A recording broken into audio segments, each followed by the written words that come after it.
welcome to another episode of It Was Mooney, your source for commentary on all things movie, streaming, and pop culture related. I'm your host, Kosi, and I'm joined always by Wannabe. And today we're joined in studio by special guest, Jim. We're coming to you live from Real Hype Studios, and as always, today's episode was recorded before a live studio ostrich. Wannabe, what's on tap for today's show? We're going to be kind of discussing our childhood anime favorites, how we all got started into it, segue into some of our favorites, some of the all-time animes we've watched, and kind of go over what's on tap for today, what's going on in the current seasons, what's upcoming in future seasons, what we're excited for. Kind of give it a past, present, and future vibe to our anime look. Sounds good, man. Seriously, Jim, thanks for coming, man. This is awesome. Long time coming, so good to have you, brother. Appreciate it. I'm Jim. Thank you for having me here. I've known Juan since high school, and that's around the time I started torrenting anime, and it's been a roller coaster ever since. Back in the days when LimeWire, Pirate Bay... Yeah, he said torrent. I was like, oh my gosh, I haven't heard that term in so long. We were shameless. None of us had any money to go buy DVDs. Wait, so Jim, you say you torrent. So what were you torrenting then back in high school? Oh, you know what? I still remember the very first anime I torrented was something called Air. A-I-R. I don't think most people would know what it would be about. It was based off a visual novel, and it was even like the second or third visual novel of that company. And it was just a comfy anime about a girl and a guy in a village life, and they're growing up. Very slice of life feeling. But I remember pirating the 7 Seas off Anime Ski and getting just one episode a week. You didn't download the whole anime. You just downloaded that one episode. Man, torrenting. Because I remember, all right, so I love anime. So my first foray in anime was not torrenting. It was Digimon, Digital Monsters. So that was 2000. And I didn't realize that, like, there was a whole, like, almost like 40, 50-year history of just animation coming out of Japan. And as an American kid, just watching that, our foray was, the Pokemons, it was the Digimons, it was the One Piece on Funimation. Yu-Gi-Oh! Oh my gosh, Yu-Gi-Oh! So, like, I think it wasn't until, that was my first foray. But then college was when I had friends who remember, so friend of the show, Aaron from last week, he introduced me to DBZ. So DBZ I watched a lot as a kid at cousin's house and whatnot, but never really, sunk my teeth into it like I did with college. So are you guys obviously you guys are DBZ watchers, right? Was that the first one for you guys, or was that? Funny enough, for me it was mostly Dragon Ball, actually. Not DBZ, but the original Dragon Ball. Oh, no, wait, I was explain young that. Goku. Explain that then. Yeah, so it's basically Baby Yoku. Well, not baby, of course. He's like, what, maybe 10 years old. Mm-hmm. It's a very different vibe, of course. He's not just fighting everybody, saving the world. I mean, they're still kind of collecting the Dragon Balls. I was very young, so some of it's obviously a little hazy. But the idea was more, they were kind of collecting the Dragon Balls. You saw the Make-A-Wish situation with the dragon. Oh yeah, Make-A-Wish Foundation. I still remember when the first wish ever was this little piggy side character, wish for a pair of underpants so that the bad guy wouldn't be able to get his wish with the Dragon Balls. And it ended up with literally a pair of briefs on his head, like with the ears sticking out. It was very goofy. Goku, his special power, I think he learned the Kamehameha early on in that, but became a gigantic monkey, like some King Kong shit. So Vegeta and Cell hadn't. So they were like, are they like Dragon Ball Z? Those guys? Some of the characters were in both. Like, I think Bulma was in it, Master... Yeah, Bulma was in it, Chi-Chi's father was in it, and Master Roshi went on to it. Uh-huh. But the core cast definitely went on, but it was still more of a more comedic time for Akira Toriyama. It wasn't kind of badass Goku fighting the bad guy of the season, saving the world, doing this epic... It was a lot more. It was simpler back. It was some goofy kind of... It was a little kid, right? It was a little kid getting up to shenanigans. It had a much more lighthearted tone. I mean, that was what was around. Actually, a lot of Sailor Moon as well. Even in Latin America, we're talking about watching Dragon Ball and Sailor Moon with dub back to back. That's incredible. Like, you talk about, like, just the reach, because like I think the global recognition of a character like Sailor Moon or Goku, like, you can go anywhere around the world and, like, people know that Dragon Ball symbol. People know who Goku is. I think, like, everybody's first experience with anime is definitely different. but friend of the show, Jim here. Jim, I love the fact you like brought up just like research here, just in terms of like your top five, and I love that a lot of these I've never heard of before. Like you go into all right, Blue Submarine number 6 is your number one. Like why is it your personal number one top five? All right, if we want to just, I'll throw out my top five. Sure. Yeah. We're talking about this list. Yeah. And, my top five, starting with number 1, is Blue Submarine number 6. 2, Code Geass. 3, Neon Genesis Evangelion. 4, Legend of Galactic Heroes. And 5, A Curveball Saga of Tanya the Evil. Now, talking about Blue Submarine number 6, I actually watched on Toonami, which is what came with Gundam Wing and Sailor Moon and Dragon Ball Z. Yeah, it was aired as a 4-episode OVA, original video animation. And each episode was 30 minutes long. And it was the first anime that not only had 3D animation, but 2D, and it combined it. So you had this 3D CGI submarine submerged and doing combat, but then the characters and the dialogue was in the traditional 2D animation. Okay. And it blended this really unique style. It came out in 99, 2000, I believe. And I think we watched it here in probably 2001. Of course, watched it in dub because it was a Toonami. But that impressed me as a child on how anime could be so beautiful. You know, I want to take a quick second to shout out Toonami because Toonami. Seriously, man. Yeah. You know, I mean, obviously, I had that experience watching stuff in Colombia, watching dubbed anime, but it's kind of crazy the concept of just putting what was like a 10 p.m. Cartoon Network like on Friday nights. What kid is up at 10 p.m.? You know, we were. For the youths out there, back in the day, TV after 10 p.m. got grim.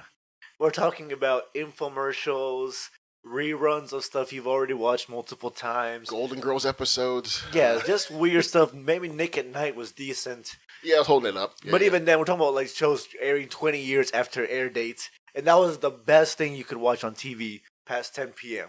And then out of nowhere, because Cartoon Network was a show for kids, so kids were watching, you know, after school from 5 p.m. to 8 p.m. or 9 p.m. when their bedtime was, right? Uh-huh.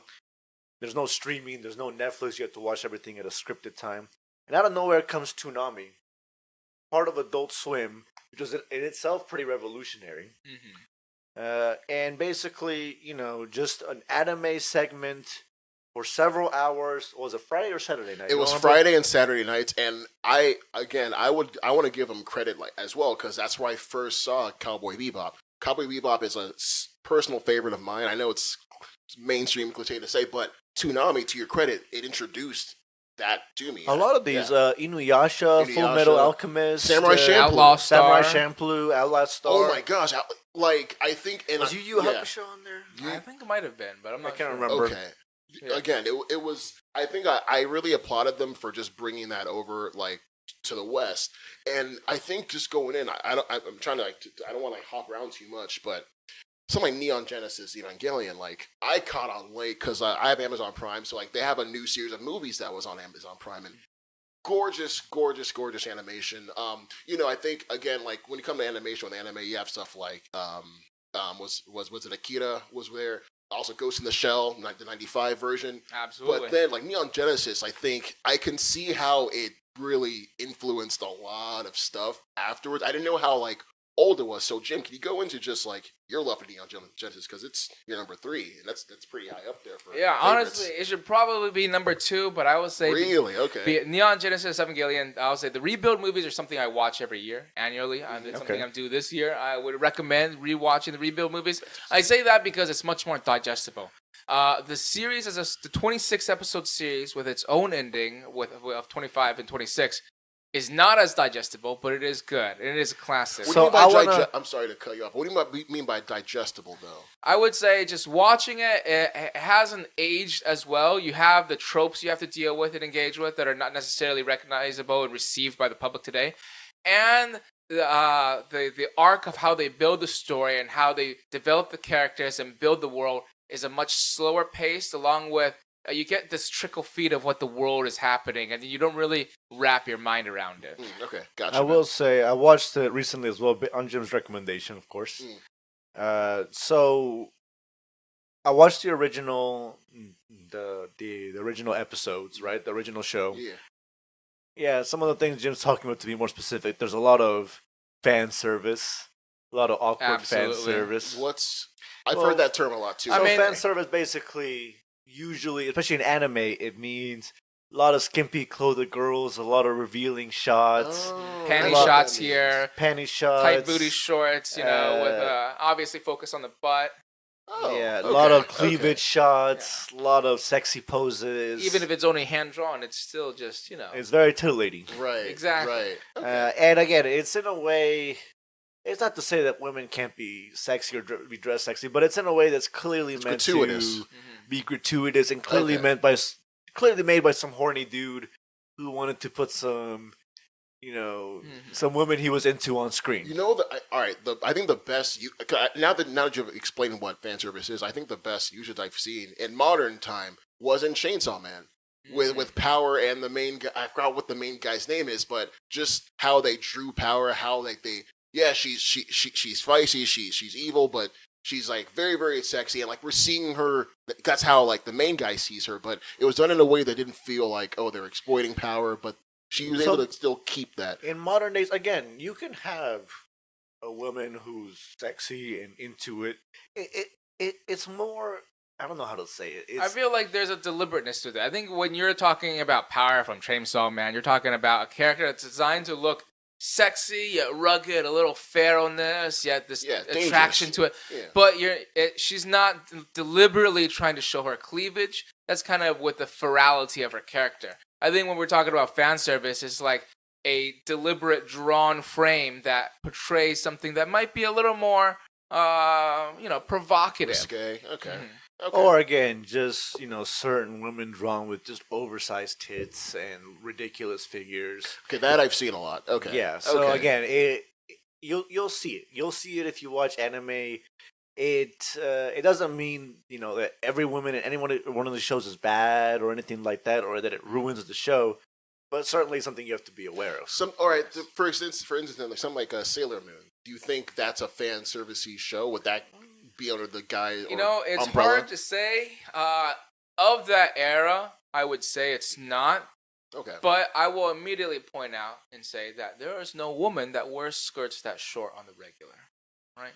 Right. Okay. Sailor Moon wears very short skirts. I'll give you that. And it's like, but it's also to empower the image, right? And it's also, when they're transforming, they almost, like they show it all colorful and rainbows. It's like a Power Rangers. But you kind of see their bodies all getting wrapped up in a certain way. It's, it's still a leotard. Yeah, right? It's still, but even that one's not as shameful as some of these other, again, it's women who just, it's unnecessary. Right, it's very explicitly designed to appeal to the male gaze, so to speak. Yes. So on that topic, one anime I've been watching recently, and I still need to finish that had just aired, and it's Magical Girl as well, but it deliberately has fan service, and this one's called? It's called Gushing Over Magical Girls, and this one's available on High Dive. They went, Gushing Over Magical Girls, and this one is deliberately about magical girls and fan service, and we won't get into it too much, but I will say it is rated 18 plus.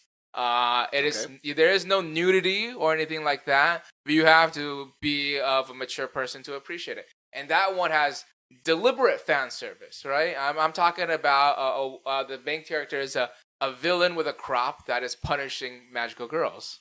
Oh, well, okay. Yeah. That's interesting.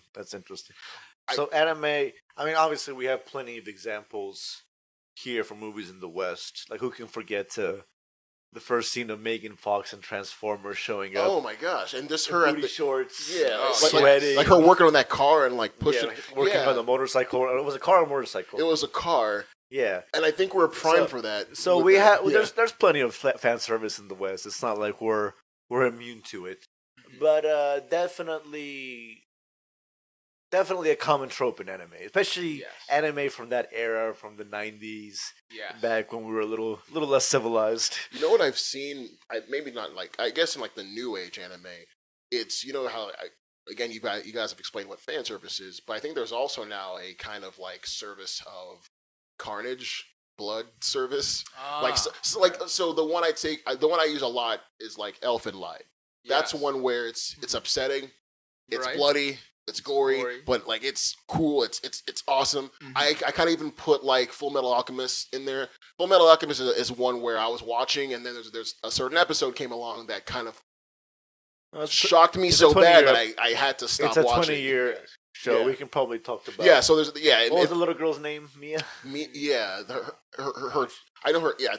I can look that up, but it's the kind of scene that will stay with you forever. But like, do you think there's like a almost like a blood fan service, as what you want to call it? I feel like there's definitely a genre for it. If we're talking about shows like maybe I think Samurai Champloo have some of it, like Rurouni Kenshin or Samurai X have a bit of it. There's some that just really mean where they'll just mutilate people. Like a monster will pick somebody up and just like smash them, and like they'll. Let me tell you about the first experience I had with that, which actually happened in Ninja Scroll. And I'll tell you, I didn't realize what I was getting into with Ninja Scroll. This was my first rated R anime as well, and I was 13 years old. We were moving from Ohio to New York, and we were in a van, and my parents, being very DIY and very like, I want to please my children as much as I could, hooked up a CRT TV inside the van so I could watch an anime on the way to driving from Ohio. When you say a CRT, how about we talking? I'm talking like a 7-9-inch TV in back of like. Yeah, you kids at home. This is like way before. I mean, this is like 2003, 2002. Oh, shit. And you know what? You know what movie I ended up buying off the cuff, not knowing. It was a cartoon. It was animated. I picked Ninja Scroll as a 13-year-old. I'm looking at the animation. Ninja Scroll looks freaking awesome. That was the first time I saw titties in an anime. It reminds me of Berserker a little bit. Yes, but that was also very gruesome. And I got to the scene with titties, and I realized, I'm not supposed to be watching this. That's how they get you. That's how they get you. And I didn't get another anime to watch, so I didn't use that TV. You threw the whole damn TV away. You know, it's funny. My parents, we had the same kind of setup. We had those old Toyota Siennas, the minivans. Oh man, with this you could put it with the TV. You got the little TV. Yeah. Except we hooked it up somehow. We jury rigged it so I could hook up my GameCube. Nice. To the TV, and it like literally sat there. Like first day got the GameCube. One of my favorite childhood memories. Kind of like you're talking about, where you're just sitting there playing the game. Little fucking 10-inch screen. You can barely see. You're destroying your eyes. The colors were terrible. Heck yeah. But it was absolute childhood memories. And you were close to that TV. Enjoying that. Dude, I'm Jim. I just want to ask you this because I finally have you in a place where you can talk about this. But you have Gundam Wing. It's your top 5 growing up. Yeah. I saw, this is years ago. I'll never forget this. In your room, you had a display of just Gundam figures that you put together meticulously. These things are just like what, 2 foot tall, almost some of the biggest. They range from 6 to 8 inches up to maybe 12 to 15 inches depending on the grades. And you got your real grades, heavy grades, master grade, perfect grade. I'm glad you brought that up because that's a hobby I recently got into. Actually, it's been on hiatus for maybe 10 years. So when you visited, that was a while ago, and I had finished building it. Now I have recently rediscovered the skills of building Gundams. What goes into that? Like, it's not just it's not like Legos where you just put them together. No, there is a certain component where it is like Legos, but the factor that's different, that separates from Legos, is the best way to put it, and it might sound meticulous and boring, is you're removing the plastic from the mold for the Lego. And that is, you get the plastic frame that has what's called the tree, has all the plastic parts. You need to clip it off. You need to clip each individual piece off. You need to shave off the nubs that are on the piece. And then you have what you could call your Lego piece. And then you assemble following the instructions. What has changed in the 10 years since I last came in is 2 specific tools. One is what is called the God Hand pliers. Now, these clip the nubs so clean, you don't even almost need to file it down. But you still can. And what now is the other tool, is the glass file. These 2 tools I did not have before. The glass file is, of course, by its name, just a little file with little dots, and you shave off the plastic by running the file over. What I would do before these glass files were invented was take an X-Acto knife, and I would slowly chip off the nubs of the plastic, which would result in multiple cuts on my fingers and Band-Aids all over, and now I live Band-Aid free. Slay, bro. Dude, I always wonder that, because I never wanted to touch them. I just wanted to look at them because I was afraid I would like break them. But you could see like the intricacies of it. Did you have to paint each part, or do they all come painted? Generally, you don't have to paint them. Okay. What you can just come and they come pre-assembled. But what you can do let's say there's three levels to it, right? Mhm. The first level is you just assemble it out of the box. You put it together. It's good. Mhm. The second level, we'll say, is called intermediate. You can highlight it, put in little marks. Highlighting is like there's crevices in the Gundam models. You put in a little dark shading. It pops out the details. You can put a little water decal here and there. Mhm. You can use Gundam markers, which are very easy to paint sections, and you apply the paint very simply as well.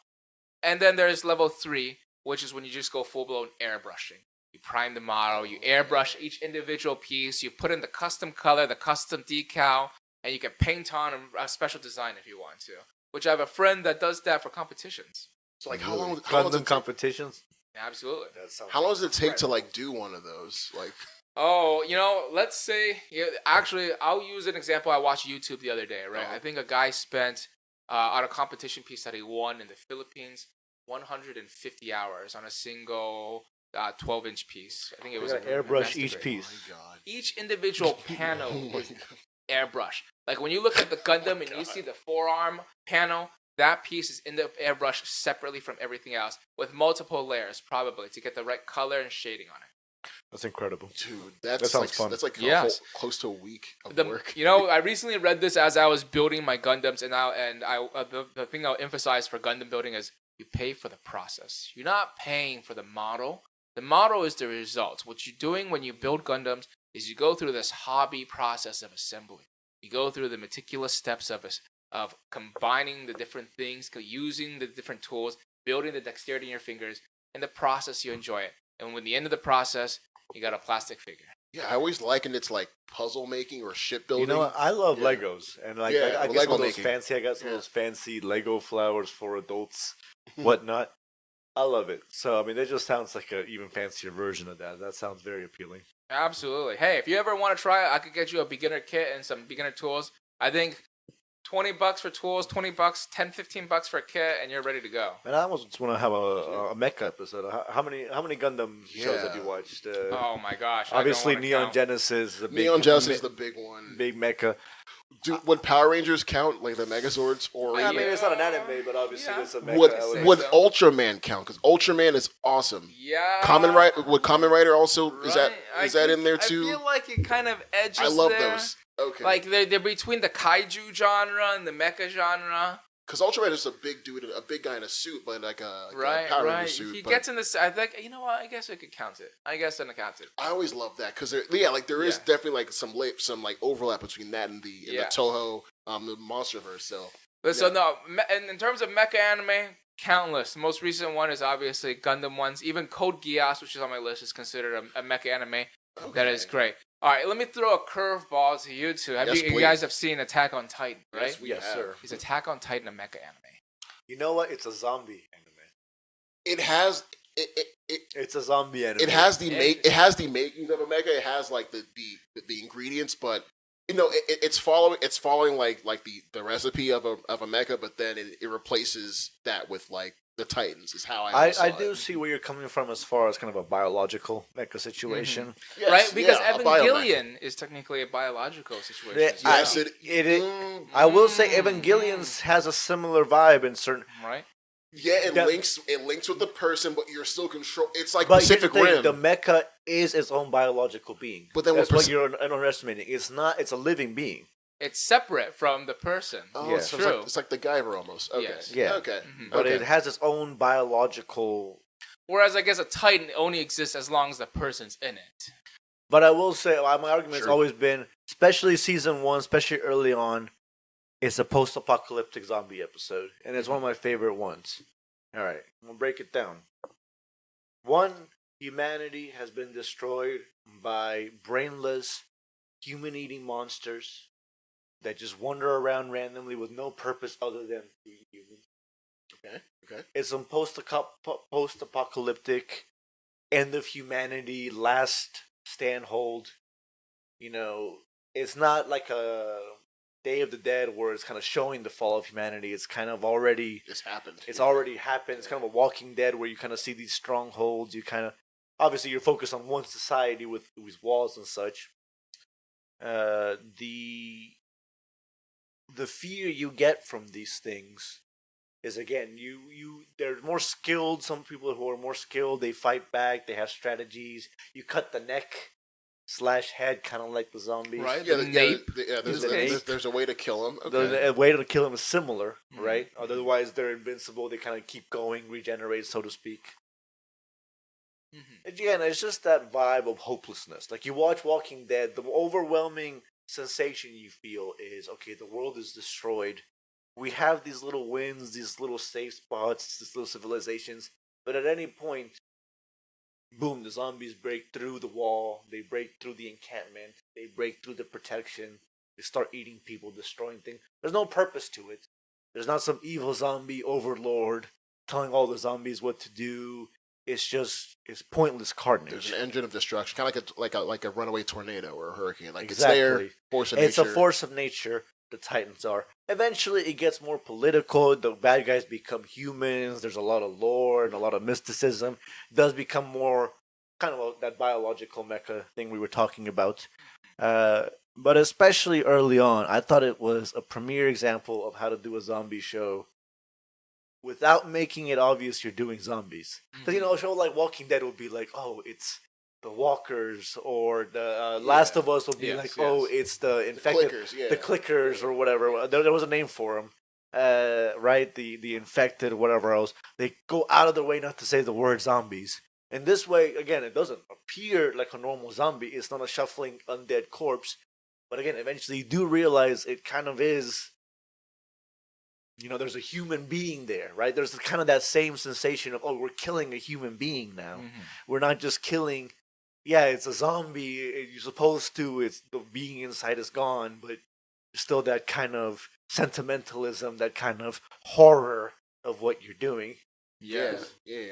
Yeah, no, I love Attack on Titan. One of my favorite animes of all time. Absolutely. No, I still remember thinking the writer was, to put it colloquially, writing out his ass. That he was not sure what he was doing. I thought to myself, he doesn't know what is going on. I think he's going to write himself into a wall and we're just going to see what happens.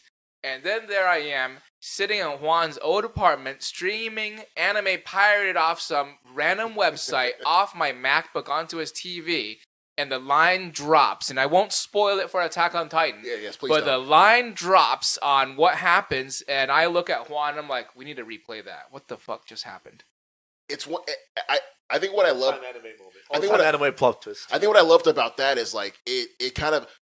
I know it's kind of cliche to say, but Game of Thrones did a thing where like they'll like sucker punch you with like a reveal, or sucker punch you with like something or another. And I think Attack on Titan took a page out of that book, where that show knew how to show you characters you love, and then horrible things happen to them, but they're also able to deliver a gut punch of a knowledge drop, and have you still be invested, enthralled, and still wanting to see what happens next. It's like a very, very fine line that they were able to toe with that one. They did a great job. I mean, it's a show where the first episode involves the main character's mom being eaten by one of these giant zombies. Oh yeah, they have zero chill first episode. This is a show that gets in your feels and gets you, feeling outraged, feeling terrified, feeling sad from the first episode, and kind of ups the ante from there. Great show. Yes. Dude, so tell me about Legend of Galactic Heroes, man. That's your number 4 top 5. I'm glad you brought that up. Incredible series. And so we'll keep it short on this because I don't think you guys have seen it yet. I haven't seen a lot of it. Unfortunately, I have not. I will go ahead and open with this and say that I purchase a high dive account annually just to crusade this anime. And I thank you for your purchase. And when you guys want the account, anybody who's even friends and family of yours that wants access to that account, let me know. That the whole purpose of this high dive is to watch it. It's 110 episodes OVA, and it is, what does OVA mean again? Original video animation, meaning that it never came to TV. It was already just released on like VHS or DVD. Okay. Yeah, never aired on television. I will preface it by saying, unfortunately, it is objectively the greatest anime that ever exists. Unfortunately, y'all. It is gorgeously drawn. My God. For the era, it's a 1970s, 80s anime. It's old. With the recent rebuild as well, which is still, my friend who is a very diehard enthusiast about it is comparing it back and forth, says it's good enough, but some of the characters are different.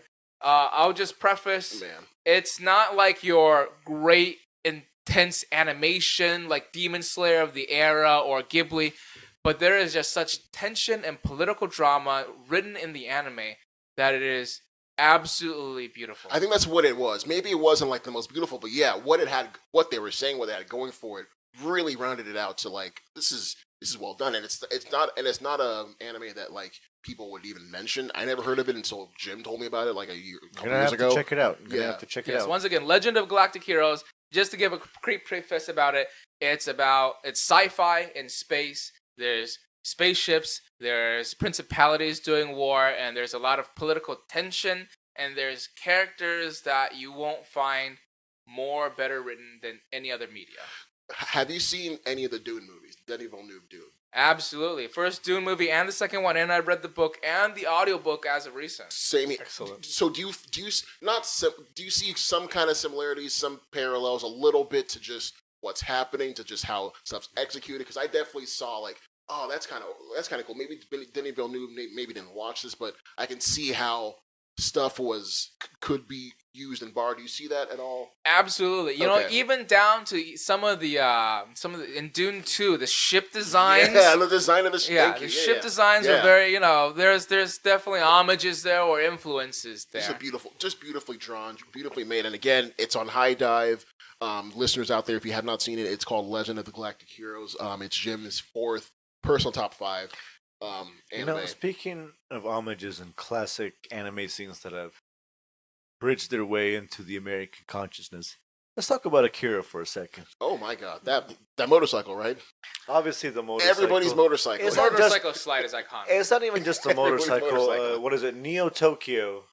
Yes. Just the design for it. Yeah. This kind of post cyberpunk, Blade Runner-esque. No, it's definitely cyberpunk. Blade Runner-esque. You can visualize a city just moving with the marimba in the background, and it produces this timeless scene. And it was all hand drawn.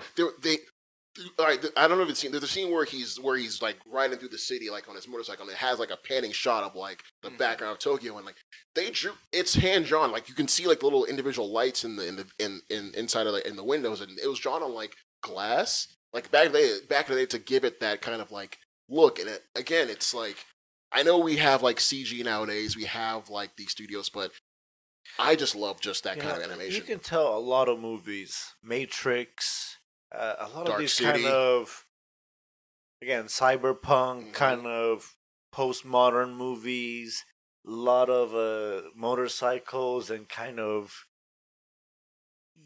grimy but well lit and shiny. It's lived in. It's lived in. Right. Stuff. It's this edge to it where there's lots of lights, there's lots of neon, there's lots of flash, but everything kind of looks grimy and aged and rusted.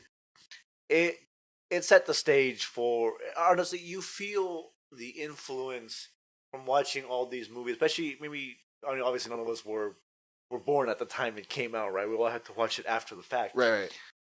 But, you after growing up watching Matrix, after growing up watching some of these action movies, some of these scenes with motorcycles, going back and watching Akira, you just feel the history of the cinema flowing through out of it. You can see the influence. So my first time experiencing Akira, I only got to watch 30 seconds of it. Really? And that was because we were staying at a family friend's house. It was me, my sister, my parents, and it was a nice couple. And the couple wanted to show, my parents are into anime as well. There's even some seasons where my father watches more anime than me. Oh, man. Straight up. But the couple wanted to show my parents Akira on the big screen. So they were going to watch Akira. I was maybe like 10 or 9 years old.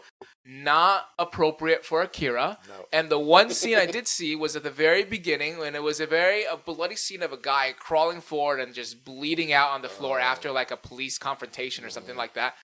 And I quickly scurried back upstairs and did not see the rest of the movie. It was not until much later in my, I guess late teens, I finally tore into the movie, gave it a watch, downloaded the soundtrack, and dreamed about opening a motorcycle that cool. No, man. Definitely, I'm sure we've all had some of these experiences when we were young watching movies we shouldn't have. So I remember my dad put on Godfather for me. Oh. when I was like 9 years old, probably about 9 years old. And then he just left me in the room by myself. And suddenly the scene came up with the dead horse's head. Oh no! The dude's head. I almost ran out crying, y'all. It was not the kind of thing you're supposed to be seeing as a 9 years old. I love horses. I love animals. I did not realize, you don't realize a movie's like fake. I thought they had just killed a horse to put on screen. It was horrifying. So I definitely get where you're coming from, Joe. I think come to think of it, I think my first R-rated movie in theaters was The Matrix. I was 7 years old, and the funny thing was, like, my family, my mom, my aunt, like, they thought it was a black movie because Lawrence Fishburne was up in it. So we're like, oh yeah, let's go watch this Lawrence Fishburne movie. And so like we get there and like we see I'm like, I recognized Keanu as like the guy from Bill and Ted. I seen it on TV, but I didn't think nothing of it. And then come to find out, no, it's about Keanu Reeves. But again, that's a movie where it left such an indelible mark on me just from the fighting. So the choreographer, his name is Wu Ping. He's one of the greatest choreographers, I'd say, in Hollywood history. He did the choreography for The Matrix, also for Iron Monkey. A lot of you guys know that movie. So like that's where I first got introduced to just like martial arts and just gory, not safe for work type stuff at 7 years old, and I think I turned out just fine, if you ask me. But I feel like we could do a whole separate segment on just Shaolin movies and kung fu movies. Maybe you'll bring me back on for one of those days. I definitely want to bring you. I want to bring you and Aaron back for when we talk about just fighting films in general, because this group we love martial arts. It's funny you say that though, because Matrix was the first rated R movie my parents let me watch. Right. Frankly, I don't even know why it was rated R. Frank, you know what just I mean? For violence. Looking back on it, it's not even particularly gruesome violence. It's not really gruesome. Guns, violence. Probably. A lot of guns. This was the same year as Columbine. Right. Just so you know, definitely the trench coat and the gun thing was. That's why the whole trench coat and guns definitely did give that Columbine vibe. Did they watch The Matrix? When did The Matrix come out? Hold on a second. 99, I want to say.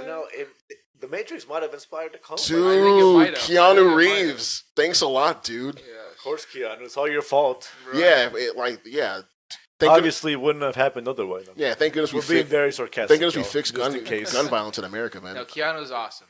Yeah, man. We love Keanu. We're just being sarcastic. John Wick, the Baba Yaga. No, like again. All right. So rounding out your top 5 list, Jim. Yeah. Saga of Tanya the Evil. I've never heard of this. Okay. What is that? I'll drop this. I'll keep this. I threw this curveball on purpose. The hell is that?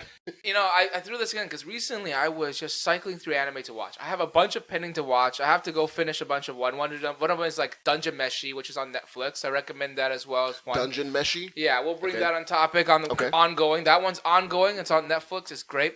Okay. But I was like, I'm in a nostalgic mood. I just want to watch something that I enjoy and I know I enjoy. And a new chapter of the manga was published, which looks entirely different from the anime. Like the art style is 100% different. But I decided to jump into the anime. Saga of Tanya the Evil. Oh my goodness. All right. The long and short of it is about a guy who's reincarnated. Yeah, it technically is an isekai, unfortunately. Oh, cool. Isekais are hot in the streets, man. 29-year-old reincarnated as a 9-year-old girl in Germany, pre-World War I. Okay. Who was raised in an orphanage and eventually spotted to be magical capable. And they train mages to be aerial fighters, the equivalent of like fighter planes. So she becomes an absolutely gruesome demon on the battlefield as now an 11-year-old girl. So then what this does is bring the trope, Japanese trope, which is not readily accepted, of lolicon. This 9, 10, 11-year-old girl being an absolute badass with magic on a World War I, World War II battlefield. Okay. And to spin it and to twist it. When the guy, really, he's a 29-year-old, I think, guy in Japan, got isekai'd, the reason he got isekai'd was because God, quote unquote, was like, came right before he died, like, hey, do you believe in me? And he's like, no, you're a piece of shit. Why do I believe in you, God? I'm going to make you believe in me. So I'm going to bring you and throw you into this Germany and into the body of a little girl.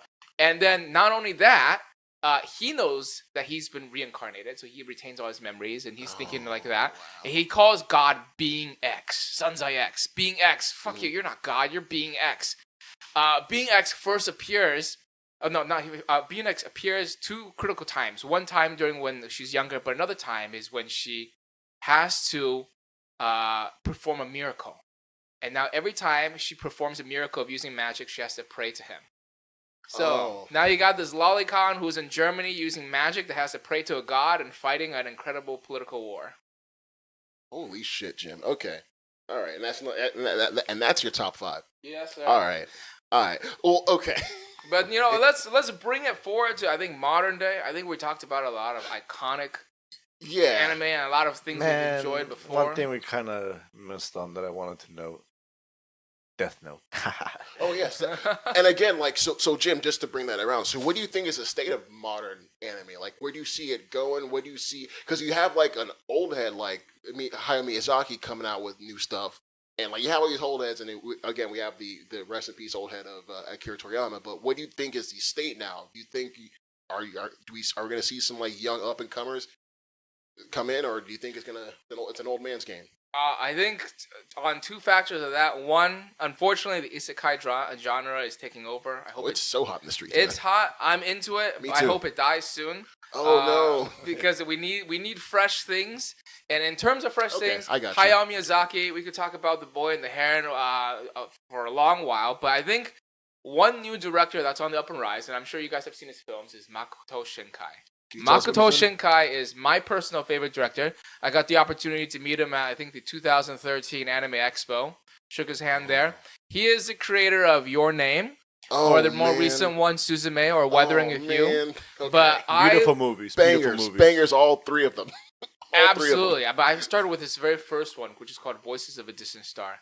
If you guys have 2 hours one day, just give me your time and I will show you 3 of his films and you will understand why I love him.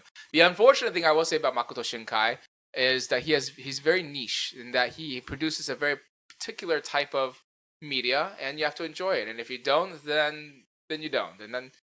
But to be fair, y'all, it's I don't know about Universal, but it's a very a lot of anime is very fantastical, and not to say that this isn't, but it's very focused on this kind of youth stories, this kind of relatable stories that we all kind of remember about, being in high school, being younger. Like escapism for us old kind of people. Escapism, kind of nostalgia, kind of taking us back to a more innocent time.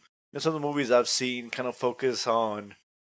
It's still modern Japan. It's not like some fantastical thing, but it kind of focuses a little bit more on the outskirts, some of the historical, some of the cultural, not like the whole Tokyo, like thousands of people all crammed and like set on one of those cities that never sleeps. You kind of get that more of that view of that rustic, classical Japan, so to speak. Clearly nostalgic for the history of the country and for his own youth, right? Mm-hmm. Beautiful movies. It again, they do take fantastical turns. They are anime, but it's not like the focus. Some of these animes are still fun, but they go into heavy detail on the world building. They'll come up with numbers and rules and spend entire episodes explaining to you all the minutiae of how the world works. Versus these movies, they'll have magical cats and alternate dimensions and time travel and such. But the focus is on this kind of timeless youth love, coming of age story. So, in your opinion, Juan, that's kind of the state of the anime right now. I don't know if I'd say that. I mean, obviously, there's plenty of Demon Slayer, Jujutsu Kaisen, obviously, Attack on Titan just finished. Yes. Dudes being angry at the world and being the bad guy is never gonna. Absolutely. It's never gonna get always old. be that. Yeah. There's lots of cool things we can talk about. Obviously, my personal favorite recently, Jujutsu Kaisen Season 2. Now that was a show, had some production troubles. Jim, maybe you can take us in some of those details because I know you're aware of some of this stuff. But I think it came down to something about a writer's strike. They're basically getting overworked, and Look, you got to think about. We'll pull back the curtains for a moment. There's a lot that goes into hand drawing anime and producing it, and they're doing it at 40 hours a week, and you only have a certain amount of people, and they're not doing one anime. They're doing like 3 different animes at the same time. Oh, I thought their life is Demon Slayer season 2. No. They're a studio and they have to make money, and these people are making like, I don't know, the equivalent of $40,000 to $60,000 USD to be drawing all their time, and they're just not making enough money, and they wanted to fight for more, and I agree with them. And because of the fight for more, there became production issues, much similar to, I guess, the writers' strike. Yeah, the writers' strike in Hollywood. Kind of a similar vibe. You could see in a few episodes where the animation quality took a little bit of a hit. But, I mean, frankly, at one point it seemed like they were canceling season 2, right? There was a point, I think around, like, I don't know, 6 or 7 or 8, there was a point where they were like, hey... Like, there was a point where I expected it to be done. It was that big fight with Sukuna versus that demon that Fushiguro spawned. You know what I'm talking about? Mm-hmm. That, like, extra demon that just came out of nowhere, like some super demon. It was incredible, even though you could kind of see the cracks, so to speak. Right.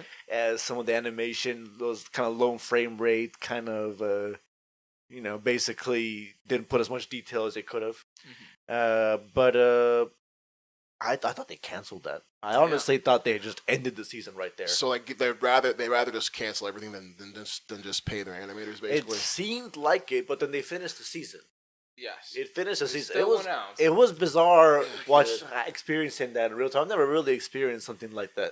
It's uncommon for sure. It is not a common season. As far as I could tell, they announced that the season was canceled.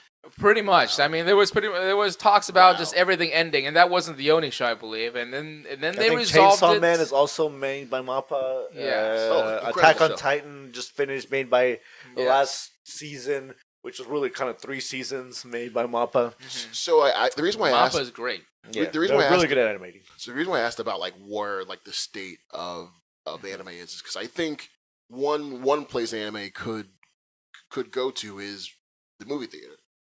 Just hear me out, because of just in America, there's kind of a big growing like love and interest in all things anime. You're getting these films that are premiering at AMC's and AMC theaters and whatnot. Yeah, they don't bring in the box office, but they definitely like get eyeballs on the property. Do you think like we'll see more of like these studios making their movies and like putting them on into theaters, or has that been happening for as long as anime has been? Absolutely, theaters have really taken more of a presence with anime. I mean, recently we've gotten to see Demon Slayer and anime and theaters. Gosh, Jujutsu Kaisen also had a movie in theaters. Oh yeah, exactly. Spy X Family is coming back with another one. Yeah. Ghibli had a run of their movies. Yeah. So I think they're releasing it month by month. And I think there's just been if there isn't a movie release in Japan, obviously we talked about. We went to watch that in the theaters. Exactly, Suzume, Weathering with You. Prior with that, and man, it feels like Bell was another great one. Right. If it is released in Japan, I feel like it will be released here eventually as well. The platform and the media has just been now so proliferated to the masses, and everybody wants it. Everybody's going to be asking like, hey, why wasn't that movie coming over here? Where is it? I do think it remains somewhat of a niche market. It's not. I don't think we're at the point where we're going to see something like Demon Slayer, where it was the top box office draw in Japan. The Mugen Train when that came out. I don't think we're about to see that kind of sea change in the United States. For a lot of people, subtitles is still a barrier too high. Oh, okay, I didn't realize that. Yeah. But saying that, I mean, there's clearly a market for it. There's clearly enough of a market for it that Demon Slayer is being shameless and just releasing regular ass episodes in the theaters to make money. I mean, they're just regular ass episodes. It's not even a movie at this point. Yeah. So obviously, Jujutsu Kaisen, Spy X Family. We've been talking about some of these shows. Mm-hmm. There's clearly a market there. There's clearly enough of a market that they're going to keep coming, and obviously, there's a huge market in Japan for this, so they're going to keep being made. Mm-hmm. The issues Jim talked about with the production obviously could affect things. The economics seems different. Obviously, a lot of these animes don't seem to have commercials and a lot of the stuff we use to monetize TV shows in the United States. It's a lot of streaming services are failing, so I don't even know if streaming services are the solution to that. But I think we'll keep seeing them. I don't think they'll take over the box office, and I don't think we're about to see, the next Suzume be number one at the box office in the United States. But they'll keep coming here. This made me think, okay, where's the trajectory is, and I'm excited to see where it goes. Absolutely. I mean, you got to think about where we came from. Where I think, let's say, I think the Rebuild Evangelion movie came out. I want to say 2009. You can check me on this. Maybe 2007. That was not here in America. I could not go see Rebuild of Evangelion in theaters here because it was not popular enough to be received. Now though, the last two movies, definitely. Yeah, the last two I saw them because Amazon Prime had them exclusively on Amazon Prime. Exactly. That's how I saw them. It's become what's the word? Accessible. It is much more accessible. That's the future. I appreciate Crunchyroll. I appreciate High Dive. But I think maybe licensing out some of your popular ones to maybe a Netflix, maybe a Hulu, because Hulu has anime. Netflix has anime. Netflix has gone hard in the paint. Blue Eye Samurai is incredible. Incredible. Several original animes by Netflix. Obviously, it's the home of Death Note and a couple of these shows, Full Metal Alchemist. It's where they are at. I mean, that's where you see them at this point.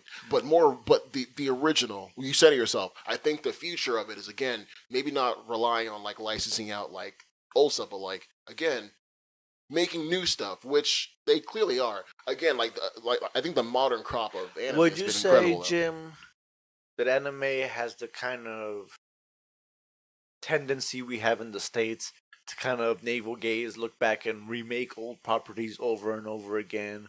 Do you feel like they're a little more original, or if there's a little tendency to be nostalgic and forward thinking? Absolutely. I mean, look, we're talking about recent remakes. I mentioned the Legend of Galactic Heroes got remade. Kenshin recently got remade. Uriah Yo Torusa, gosh, it was that green hair girl with the leopard leotard bikini. If I pull up a picture of her, you'll know who I'm talking about. I probably butchered her name. That just got a remade. So there's a nostalgia factor. But I feel like the difference between remaking things in anime and, let's say, a show, you get the quality of the animation, right? And you get things that the animation looks better. The voice actresses nowadays are 100 times better than they were in the 70s or even the 80s. No shade to them, but I mean, they got equipment and they got training. And I think there's always that nostalgia factor that people want to see something they really enjoyed as a childhood remade into something more beautiful. It's funny the way you say that. It almost sounds more like kind of like video game remakes. It does sound like video game remakes, right? Yeah. Like when they remake Final Fantasy, where you're taking Final Fantasy VII, for instance, where you're retaking that core story and core memories of the characters and what you watched. But they're updating the animation, the production values to match more modern sensibilities. Yeah, and it's I think Advent Children for Final Fantasy VII is a great example of that. For I think it was in 2007 that came out, and that was like an example of remaking something from the old and being able to really. And now it's being remade again. Are there some things that shouldn't be remade anime, or something that shouldn't be turned into live action? Because you see that happen a lot too. Almost every live action we've seen turned live action. That might be two separate issues. That might be like an American thing where everything has to be turned into live action. But what do you think, Jim? I think live action is a death trap. I think if we look at live action for anime, there's only been one real success story, unfortunately, as of recent. And that's One Piece. I did hear that was actually One Piece. And this is coming from a One Piece fan. I love One Piece. I read the manga religiously. Every week, we're just coming off a 3-week break because Oda was mourning Akira Toriyama for 3 weeks. R.I.P. And R.I.P. The live action did justice.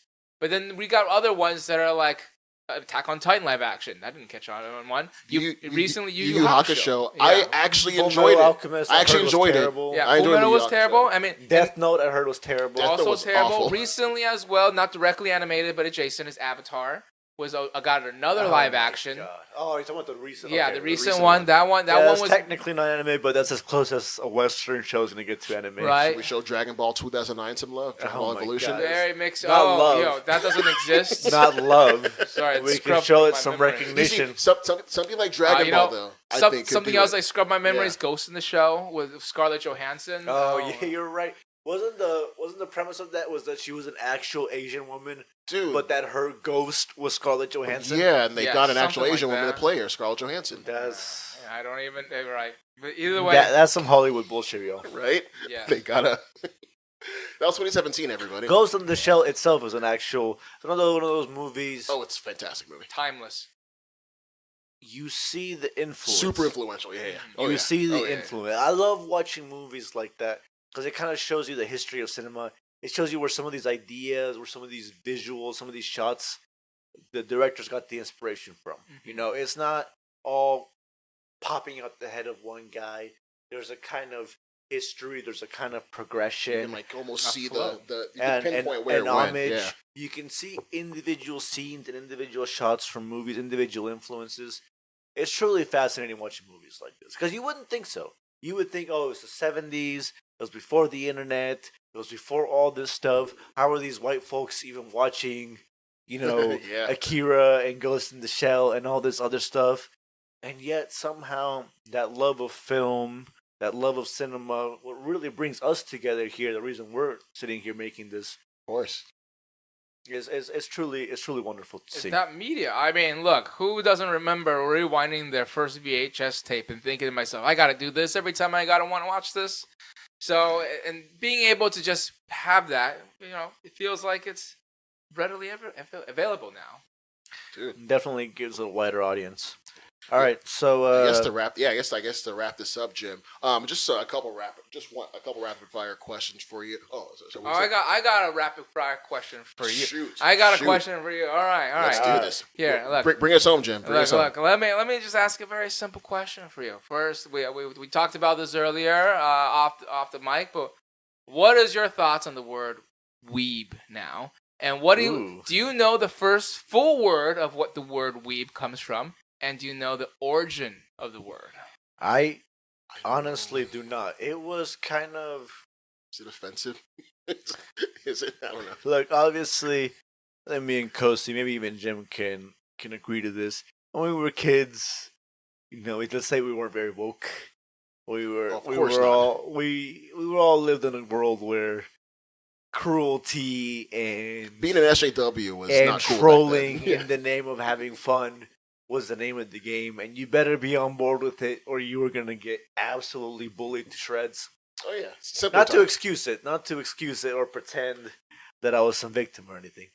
But yeah, for weeb, more like some, anime. I'm gonna look this up right now. Wait for it. Some dude who watched too much anime and played too much Magic the Gathering. Mm-hmm. And is it offensive now? If I call you a weeb, are you offended? Hey, you're such a weeb. It sounds derogatory to me. Just like it how just sounds kind of derogatory. It's almost, but it's almost like a term of endearment now.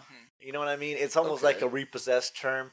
It's like kind of like nerd. How he used to be, you loser nerd, and now they say, oh yeah, I'm so nerdy. I'm pretty geeky. I love Pokemon, and I love anime, and I love all this stuff. I love it. I heartily enjoy it. Yes, and I'm proud and happy to cherish that.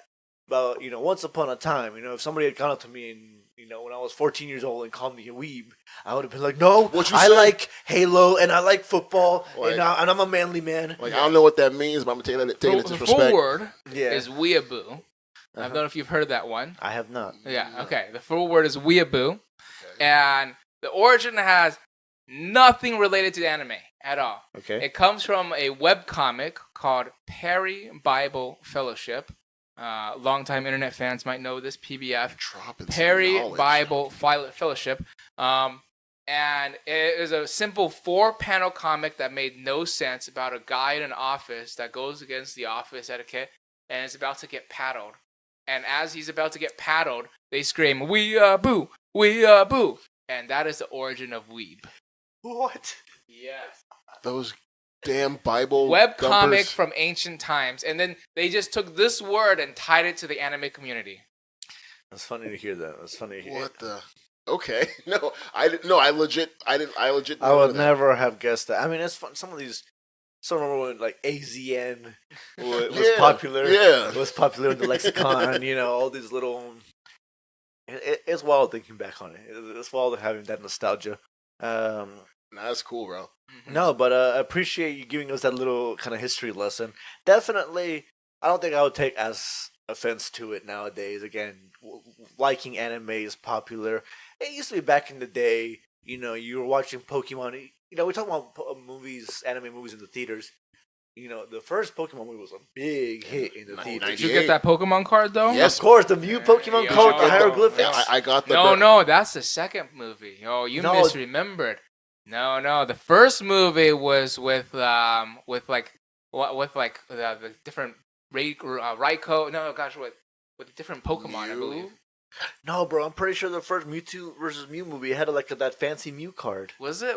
Maybe I'm missing. I think you might be thinking about the second movie. I think I could be confusing. They gave them out. They gave stuff out. You're talking about right? That little purple Mew card. They gave them out at the theater. You can still get it for $20 on eBay. That's crazy. I cherish that card. I used to love Pokemon cards. Also, shout out to Burger King. They had the Pokeballs with the Pokemon toys or cards inside. It was almost a toss. But I frankly think that's part of what ruined anime's perception in the States. There's it's some loser thing for kids, right? It's not some serious stuff. People had the impression of Pokemon and Yu-Gi-Oh and not Ghost in the Shell or not Akira, not Akira, none of these intense, very mature, very serious anime.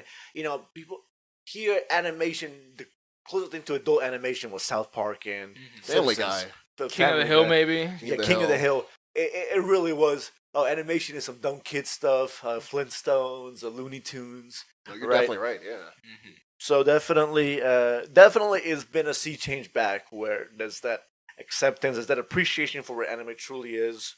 You love to see it, frankly. It's a quality art style, and I agree with Jim. The people who actually make it, the animators, the artists, they deserve to get paid fairly for their work. Yes.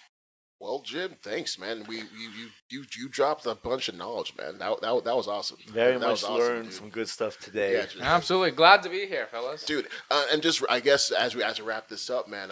I want to have a segment where it's basically called Plug of the Week.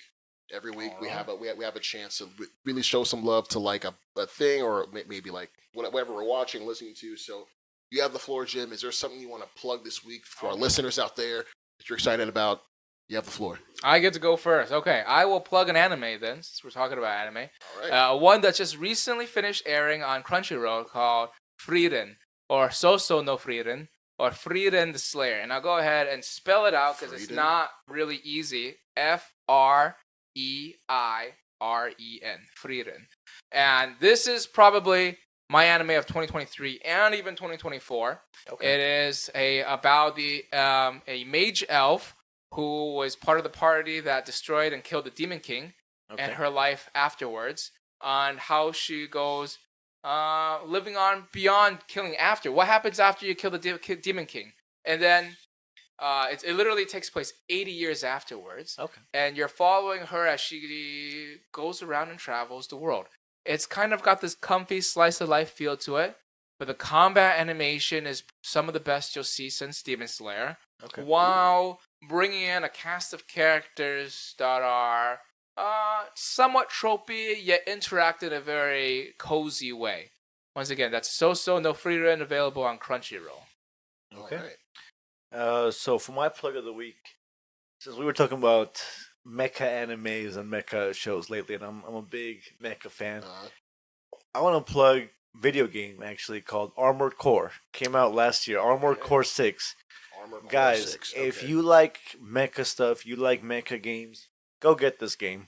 It's from Software, famous from the Dark Souls series, Elden Ring, famous for those games. You still have some of the same hard combat, some of the intense memorization, but it's a very different feel.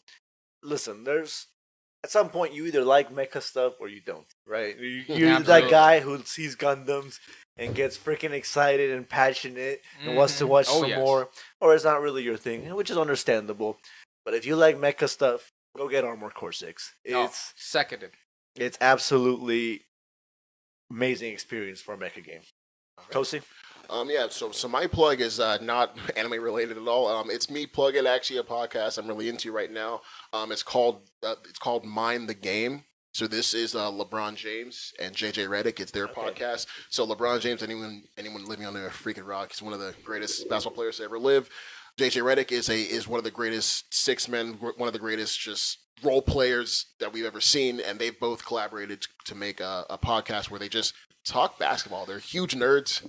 They're very, very accomplished in their sports, but gigantic nerds of the game, and it's a podcast. Not really, I wouldn't say it's for like casual people. They really get into basketball, but if you just love hearing them just shoot the shot with just their knowledge, it's fantastic. So I've been listening to it a lot, and I love it. Can I just take a quick second to note that JJ Redick going from a Duke douche bro to an awesome, chill, informed, you love to see the podcast, yes, media guy. That transformation. I loved it.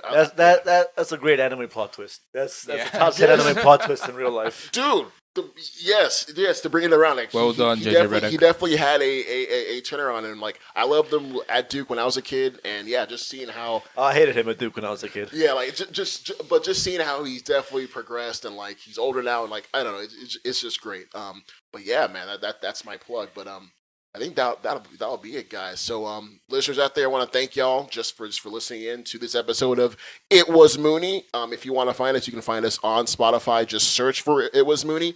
I want to thank our special guest, Jim. Seriously, man, thank you. You're welcome back anytime. Thank you for having you back. Love having you here. This was awesome, man. Like seriously, I've wanted to have Jim on for a minute, so I'm glad we're able to get Jim on here. So so next week, just look out for us in the next episode. But until next time, guys, I'm Kosi, and adios. Adios, guys. Peace out.